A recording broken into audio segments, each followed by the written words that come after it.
We're recording an interview today with Robert Colon. He is a candidate, Democrat candidate for the U.S. Senate, and he has joined us this afternoon, or this morning actually, here in the studio. And with that, Mr. Colon, welcome. Thank you for taking the time to be with us.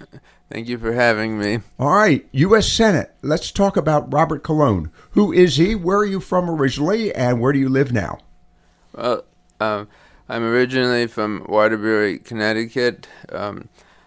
My family and I moved down to North Carolina in 2004. We were going through some hard times there, and so we moved down to Wilmington, North Carolina, where I've lived a good amount of the time since then, but we just moved to Rocky Point, North Carolina, and you know, that area, Rocky Point and Wilmington, is growing rapidly. I mean, you're just ahead of the growth in many respects by being in Rocky Point. I mean, Wilmington has grown. You're seeing Rocky Point grow. Let's talk about this in relationship to your interest in being serving in the U.S. Senate. What is the goal for you for being in the U.S. Senate? My goal is the United States Constitution. I feel that the Constitution and the constitutional principles are not being observed right now. That's what I see in the people who are running against me. John Adams said that a frequent recurrence to the fundamental principles of the Constitution is absolutely necessary to preserve the advantages of liberty and to maintain a free government. And he also said that the people ought to have a particular attention to those principles in the choice of their officers and representatives. And like I said, I don't see that in the people running against me. Your background in politics, let's go back to that for a moment. You're running for U.S. Senate. Have you run for public office in the past? And has this something that's been motivating you in your efforts to run for U.S. Senate? Yes, I ran a couple of times, 6 years ago for U.S. House and 4 years ago for U.S. Senate. After my last campaign, I thought that would be the end, but things have happened since then that have made me very concerned. In the last presidential election, people in my own party, I'm a Democrat, the way they, made Joe Biden get out, I don't think was living up to Democratic principles. Even though I don't support all or most of his policies, but you can't say, we'll be Democratic when we want to be. It's like, if you're going to be honest, you can't say I'm going to be honest when I want to be. You're either honest or you're not. But I was also, concerned, with, things in the Republican Party as well. Right now, I feel that people in politics, they just want to be popular, and I received a letter recently where a retired U.S. Army captain quoted Adlai Stevenson, "A free society is one that you are safe even if you are unpopular." And so, that's what this is all about. Robert Colon with us Robert Colon with us this afternoon, and we're talking with him. He is a candidate for United States Senate, Democrat nominee. He's looking for the Democrat nomination coming up in the March primary. And we're doing this as a series of interviews, and I really appreciate you taking the time to join us this afternoon. By the way, he's made the trip all the way from Rocky Point all the way to our studio, and I want to compliment you on that, and thank you for that effort. Let's talk here for a moment about the popularity of parties right now, and of course, Democrat, Republican. You are, as much in my hearing from your conversation a moment ago, running as, well, I will say, an independent Democrat. What about the Democrat Party's platform writ large? Will that be something that you're going to be willing to support, or do you find at times you're going to have to compete with that, or I say argue with that? Like I said, the U.S. Constitution is what matters to me. So, there are things in the platform that are definitely at odds, in my view, with the Constitution. And so, I'm going to put the Constitution and my conscience first, my constituents second, and my party third. I feel that the party is a means to an end. It's not, at least that's the way I want it to be. And,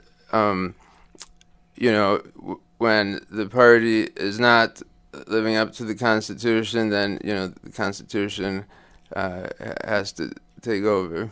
I applaud that. Your approach is much broader than just the party itself, and that's true. I think should be the case in all cases. But all right, let's talk here for a moment about your campaign as you're making your way across the state. This is a significant race.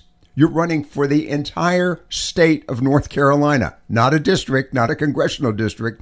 So there's a lot of geography. What are you finding out in your campaigning, and who are you talking to? What has been the conversation?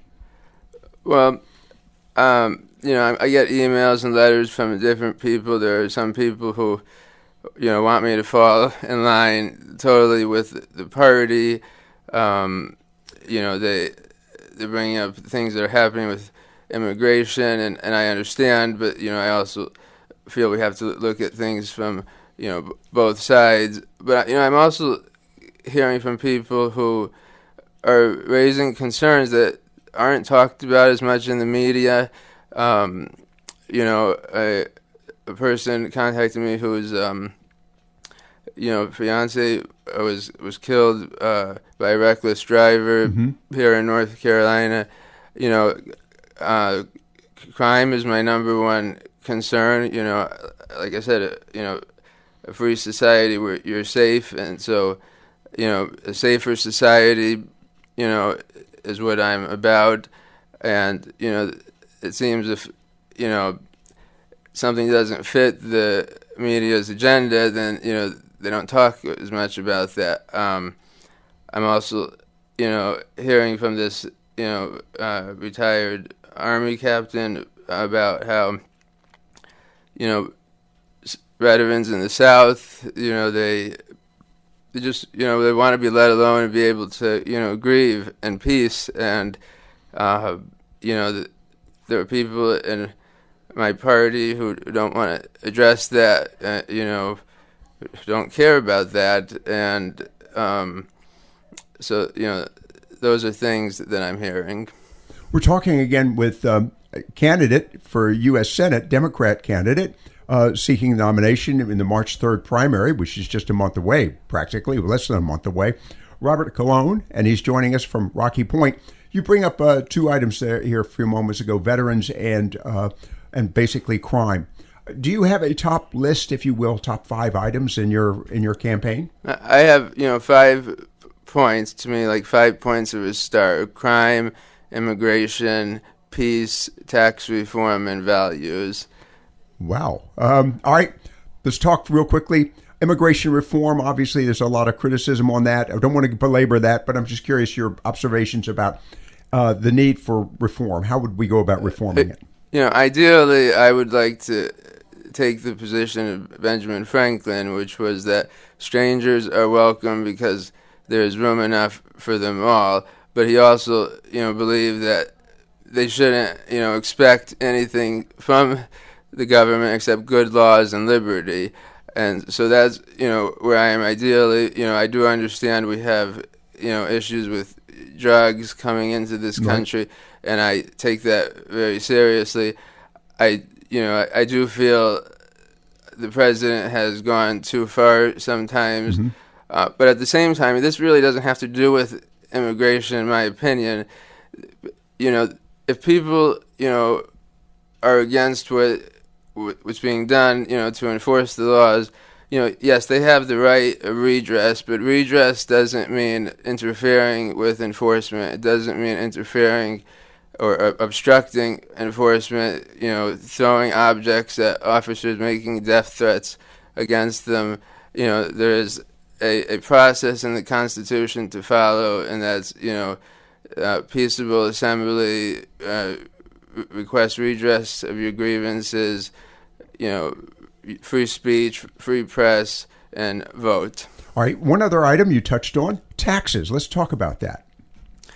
Again, Benjamin Franklin, one of my favorite founding fathers, said that it would be a hard government that, takes 10% of what you make. And so, in my view, even with whatever, lowering of taxes we're seeing, we still have more tax than I want, but the other side is to look at spending and, find a way to, stop spending on things that aren't in the Constitution, and, then we could, have less reason for all these taxes. We're talking again with U.S. Senate campaigner, U.S. Senate candidate for Democrat nomination, Robert Colon. He's joining us today. We're talking with him in relationship to the upcoming March 3rd primary, which I do appreciate your efforts today. All right, looking at your campaign and the work you're doing, before we wrap things up, obviously give you an opportunity to share with the audience how to reach out to you. How best to reach to you? Do you have a website? Do you have you put together and maybe a campaign operation of some nature? Well, I have a website, robertcolonforsenate.com. All right, let's spell the last name again for the audience. Colon. Colon. All right, robertcolon.com. Robert Colon for Senate. For Senate, I'm sorry. .com. Okay. You can write me a letter. My address is there. It's also available through the State Board of Elections. Right. I'm not running a typical campaign. I'm more interested in ideas than money. Right. Oliver Wendell Holmes, Justice Oliver Wendell Holmes, said that, an intellect great enough to win the prize, needs other food than success. Right. And so ideas, the command of ideas, but I'm not, ignorant of the role that money plays in politics. So, I am trying. Yeah, it does play a role in politics. I am trying to, yeah, trying to do something about that. But, I want people's ideas. I want them to read the Constitution this year of the, 250 years of independence. I would really encourage anyone who hasn't read the Declaration of Independence and the Constitution to read them, and I think you'll see that I humbly think I'm the most in line with those. Our guest again, and I want to thank him for taking the time to do this, candidate for Democrat nomination for the upcoming March 3rd primary, U.S. Senate Democrat candidate, Robert Colon. And the website again is Robert Colon for Senate. And by the way, that's FOR, not the number 4. Right, okay, FOR. Robert Colon for Senate.com. .com. With that, Robert, a pleasure to meet you, and thank you for your time. Thank you.